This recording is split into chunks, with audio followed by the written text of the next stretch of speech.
안녕하세요, 여명숙입니다. 오랜만에 인사드립니다. 제가 준비하고 있는 게 있거든요. 오늘 천안함 용사들과 함장님께서 저한테 천안함 명예승조원 임명장을 주셨습니다. 임명장뿐 아니라 군번과 계급도 주셨어요. 지금도 많은 사람들이 천안함은 폭침이 아니다, 천안함은 북한 소행이 아니다, 살아있는 장병들이 거짓말하는 거다, 거짓말이 아니더라도 그들은 패잔병일 뿐 명예를 가질 이유가 없는 사람들이다, 천안함 유가족들은 아들을 팔아 이속을 챙긴 이들이다, 이런 이야기들을 하고 있습니다.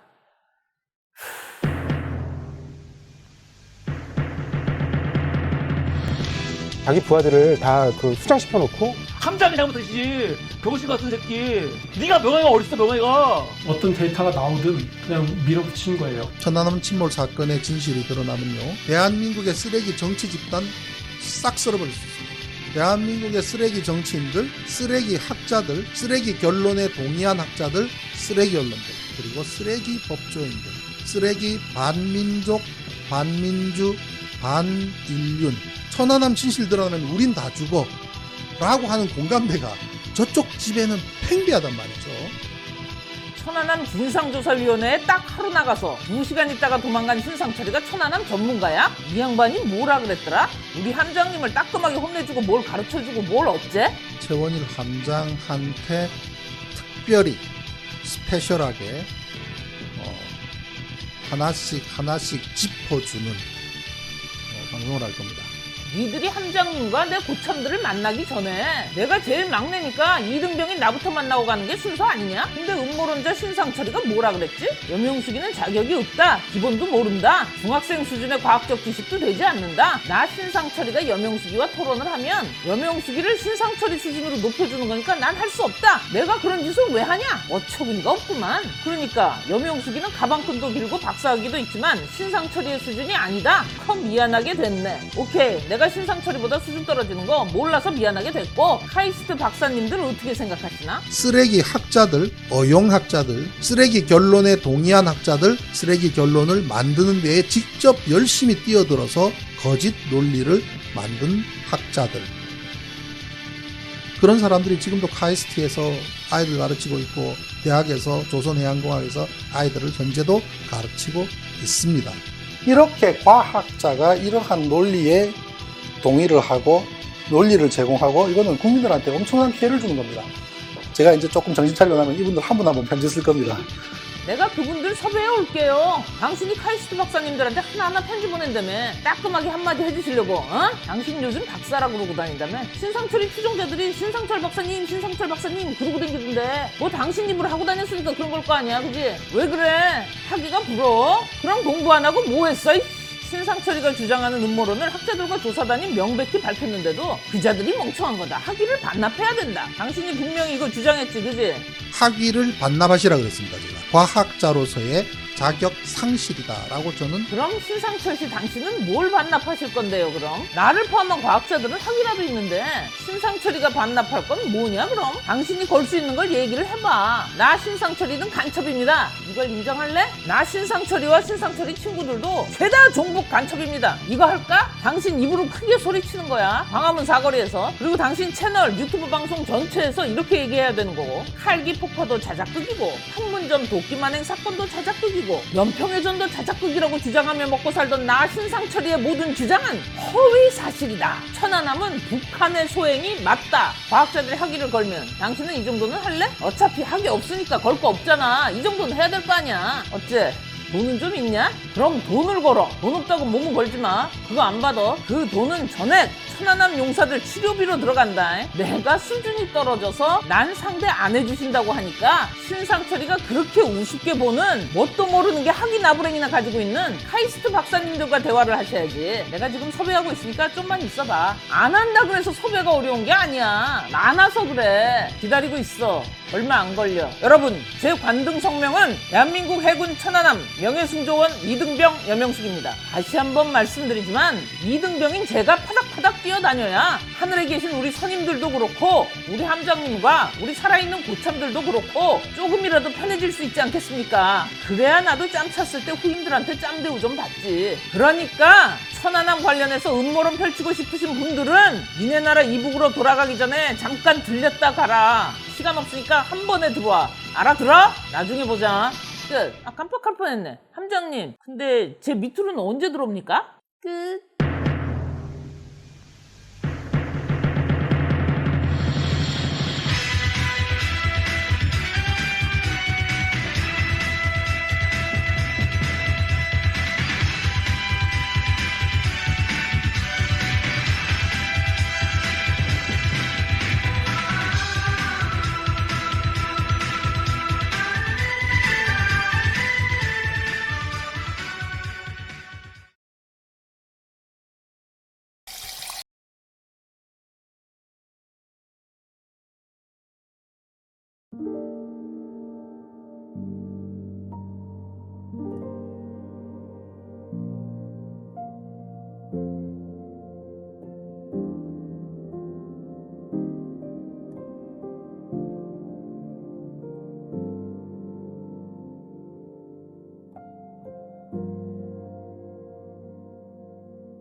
반갑습니다. 송주준입니다. 오늘 저는 방송인 김어준 씨에 대한 이야기를 좀 해보도록 하겠습니다. 김어준 씨를 방송인이라고 불러야 될지 뭐라고 불러야 될지 잘 모르겠습니다만 일단 방송인이라고 하겠습니다. 여러분들은 김어준 씨의 모습을 보면 어떤 생각이 좀 드십니까? 머리도 이렇게 뭔가 덥수룩하게 되어 있고 일부러 뭔가 의도를 가지고 저렇게 한 것 같기는 한데 뭔가 좀 음탕해 보인다 이런 생각을 하실 것 같은데요. 오늘 제가 영상을 통해서 말씀드리고자 하는 게 바로 그겁니다. 최근에 김어준 씨의 사생활에 대해서 충격적인 폭로 한 가지가 나왔는데요. 그 사생활은 다른 게 아니라 한 여성과 관련된 얘기입니다. 아직까지 이 내용이 이제 언론에서는 크게 화제가 안 되고 있습니다만 글쎄요. 제가 생각했었을 때는 이 내용이 화제가 된다면 김어준 씨가 방송 퇴출이 되는 건 시간 문제일 것 같습니다. 어떤 식의 지금 폭로가 나왔는지 같이 한번 보시죠. 지난 재보궐선거에서 김어준 씨는 정말로 큰 활약을 했습니다. 오세훈 후보에 대해서 근거 없는 비방을 쏟아냈었고요. 특히나 내곡동 땅 문제와 관련된 선동을 주도했던 사람이 바로 김어준 씨죠. 물론 이제 김어준 씨의 활약 덕분에 오세훈 후보가 당선이 될 수가 있었습니다. 사실 저는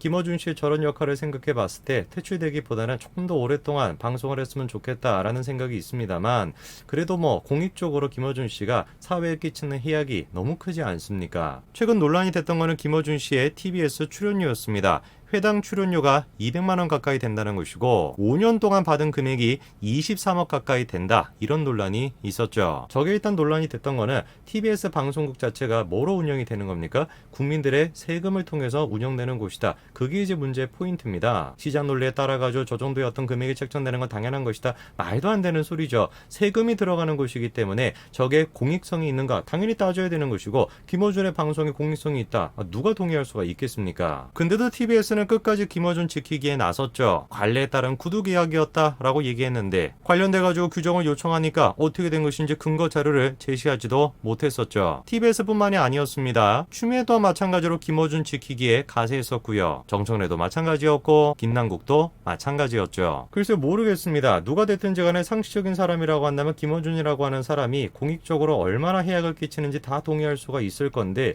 왜 아직까지도 여당 쪽에 있는 사람들이 저렇게 김어준 지키기에 나서는 저는 개인적으로 이해가 되지가 않습니다. 저런 모습이야말로 현재 지금 문재인 정부와 집권 여당이 얼마나 비상식적인가를 그대로 보여주는 장면이겠죠. 오늘 제가 영상을 통해서 말씀드리고자 하는 것은 무엇이냐? 김어준 씨에 대해서 두 가지 폭로가 지금 나왔습니다. 첫 번째 폭로는 일단 누가 했냐? 바로 배우 김부선 씨가 폭로를 했는데요. 김부선 씨가 자신의 페이스북에다가 김어준 씨에 대해서 다음과 같은 글을 남겼습니다. 한번 같이 읽어볼까요? 11년 전 김어준과 인터뷰가 끝난 후 김어준이 음란마귀처럼 내게 오래전 유럽 배낭여행길에서 처음 본 일본 여성을 새벽녘 아무도 없을 때 기차역 앞 침낭 속에서 겁탈, 일탈했었다라고 하는 말을 자랑스럽게 했다는 거죠. 그 일본 여성은 한마디도 항의를 안 했고 그 여자도 즐겼던 것 같다 라고 하는 미드 같은 말을 자랑처럼 나한테 하기에 니들 남자놈들 다 변태들 아니냐 라면서 웃으며 놀렸지만 속으로는 꽤나 놀랐었다라는 것이죠. 자, 김부선 씨가 지금 두 가지를 얘기하고 있습니다. 지금으로부터 11년 전 그러니까 2010년도에 김어준과 인터뷰를 한 적이 있다라는 거죠. 근데 거기서 김어준 씨가 뭐라고 했다라는 겁니까?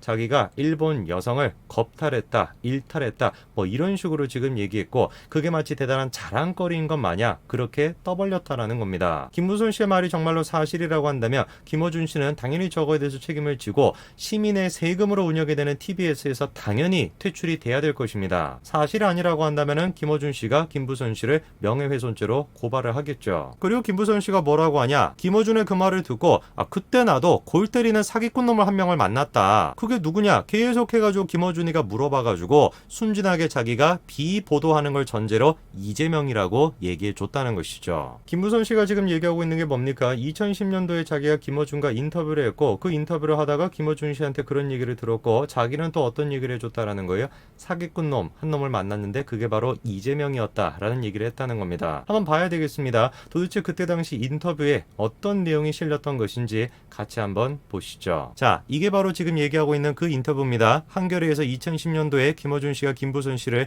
인터뷰한 내용입니다. 변호사 출신의 피부 깨끗한 한 정치인과 인연 이야기를 했다는 거죠. 그러면서 총각이라는데 그 인생 스토리가 참 짠하더라. 김부선 씨가 아니 대선 안 바쁘세요 하니까 하나도 안 바쁘다라고 하더라는 거예요. 그리고서는 그 사람과 같이 잤다는 겁니다. 그런데 다음날 아침이 되니까 충격적인 사실이 밝혀졌죠. 그 남자가 유부남이었다라는 겁니다. 그래서 발소리도 안 내고 도망을 갔다는 것이죠. 해당 인터뷰에서 김어준 씨는 다음과 같은 단서를 남겨놓습니다. 그 사람이 대선에 출마를 했었고 그리고 지난 지방선거 출마해서 당선이 됐었다라는 것이죠. 저게 바로 첫 시작이었습니다. 아마 많은 분들이 이재명과 관련된 논란이 김부선 씨가 터뜨린 것이다 라고 생각을 하겠지만 그렇지가 않아요. 사실 이재명 스캔들의 첫 시작은 누가 터뜨린 겁니까? 김어준 씨가 터뜨렸던 것입니다. 지난 지방선거에 출마를 해서 당선이 되었고 그리고 대선 후보로까지 나갔던 사람 누구밖에 없는 것입니까? 이재명 지사밖에 없었던 것이죠. 분명히 김부선 씨는 김어준 씨한테 그렇게 얘기를 했다라는 겁니다.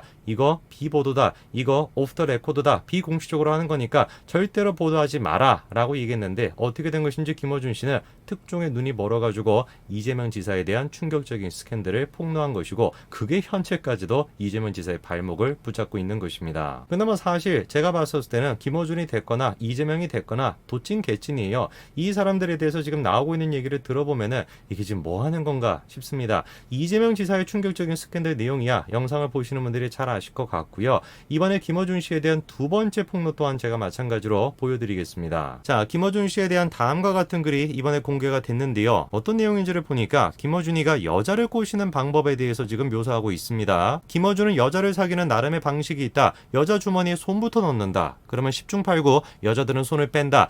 기겁하면서 자기를 쉽게 보는 건 아니냐. 불쾌한 시선은 기본인 것이고 왜 도대체 김어준이 이런 방식을 쓸까? 그런데 이런 얘기가 나오죠. 나는 그 모든 반응이 귀여워. 그로 인하여 혹여 발생할지 모르는 싸대기라든가 이 여자가 나를 멀리한다든가 주의한다든가 경계한다든가 이런 비용을 지불한다라는 거지. 그 다음날 내가 그 여자를 만나자고 하면 그 여자는 덥석 손도 잡혔는데 금방 나가면 쉬워 보일까봐 바쁜 척도 하고 늦게 나오기도 해. 나는 이 여자가 5시간 늦게 나와도 상관이 없어. 짜증나거나 화나지도 않아. 모든 게 귀여워. 그렇게 자기 작전을 짜고 자기 전술을 구사하고 자기 자존심을 지키려고 하는 것이 귀엽다고. 아까 전에 김부선 씨가 김어준 씨에 대해서 했던 폭로가 뭐였습니까? 유럽 여행을 하다가 일본 여자를 만났고 그 여자를 겁탈했다라고 하는 게 김부선 씨가 김어준 씨에 대해서 했던 폭로였습니다. 인물과 사상에 지금 나와 있다라고 하는 저 글의 내용을 지금 보니까 가히 충격적이죠. 김어준 씨가 자랑스럽게 어떻게 자기가 여자를 꼬시는가 그 방법을 지금 설명하고 있는데 저거는 분명히 정상적인 연애다라고 얘기하기는 어려울 것 같습니다. 마음 카페에서도 현재 지금 저 글의 내용이 공유가 되고 있는데요. 한마디로 얘기해서 추악하고 더럽다라는 것이죠. 대표적인 진보 사이트다라고 여겨지는 FM코리아에서도 마찬가지입니다. 하나같이 친정권적인 사람은 어떻게 저렇게 똑같을 수가 있냐라고 하는 반응이죠. 김어준 씨에 대해서 지금 두 가지의 사생활 폭로가 나와 있습니다. 하나는 김부선 씨가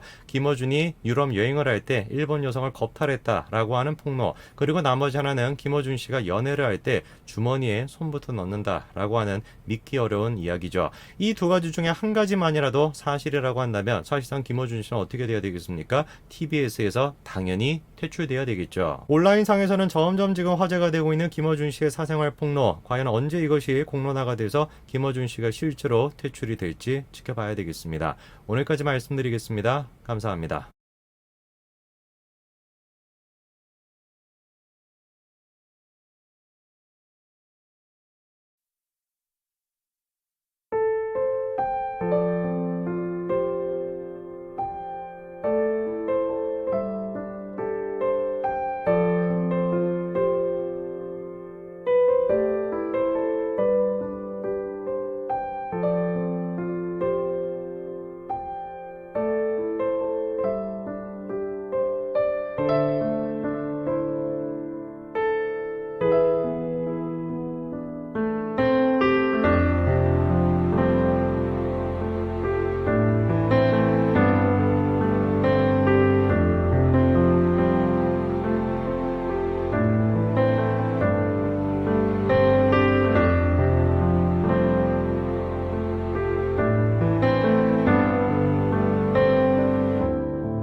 있습니다.